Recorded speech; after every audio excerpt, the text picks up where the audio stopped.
Hey guys, this is Trent. I'm here to shoot a video test between the E75 that I have here, as well as the E71, which is my original phone that I currently own. World was kind enough to be able to send me a review unit, and I am taking about 2 weeks to test out the E75 to let you guys know what my impressions are of this particular device. The one thing that is standing out greatly for the E75 is the fact that it runs at twice the frame rate of the E71. The E71 is documented to run at about 15 frames per second, whereas the E75 is documented to run at 30 frames per second, which is exactly the same frame rate that runs for the N95 as well as the E90 communicator, and I've owned both of those phones before. The one thing that I do love about the E75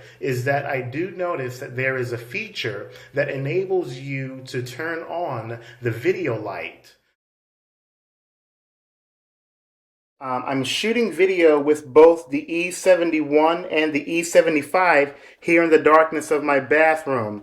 The bathroom is completely black, and the only thing that's illuminating things here happens to be the camera light of the E75.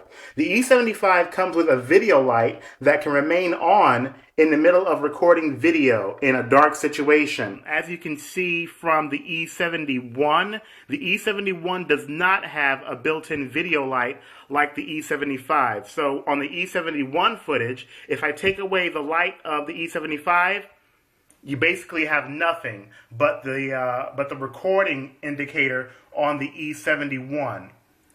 But once I bring back the video light, you have illumination for the shot. Now, as always, the video quality of shooting in the dark is not always going to be as good as shooting in a well-lit situation. But being that the E75 has the video light included, I think it's better to have a video light than to not have one. Without the video light activated, you tend to have only the typical LED record light showing that you're shooting video. Once again, the two main differences between the cameras of the E75 and the E71 is that the E75 has a better frame rate and also allows you to have a video light that can stay on if you decide to activate. In regards to the E71 being half the frame rate of the E75, it tends to show because the E71 video footage is not as fluid as that of the E75. It does not have a great frame rate like the E75 to where the video quality looks much more professional and much more related to that of the N95 and the E90.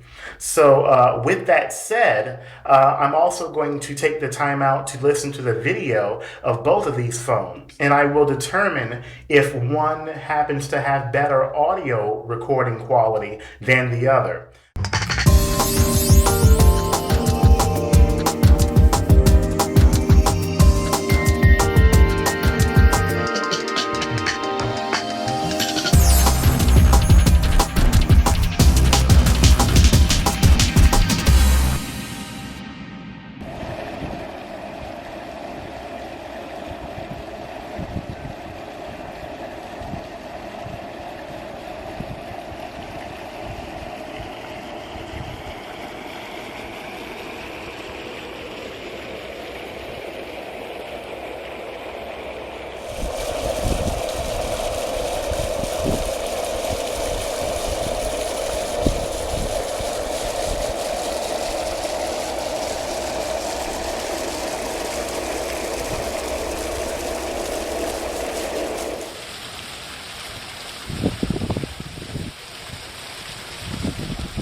Now, feel free to leave any comments to let me know which phone happens to have the best video quality. I think the answer is pretty simple in this case. The E75 wins out in regards to the video frame rate. It plays a lot better. The playback is amazing when I put the video footage on the computer. Whereas the E71, it's not bad, but at the same time, it could be a little bit better. So, with that being said, this is me, Trent, and I hope that all of you have a good weekend. Take care and stay safe.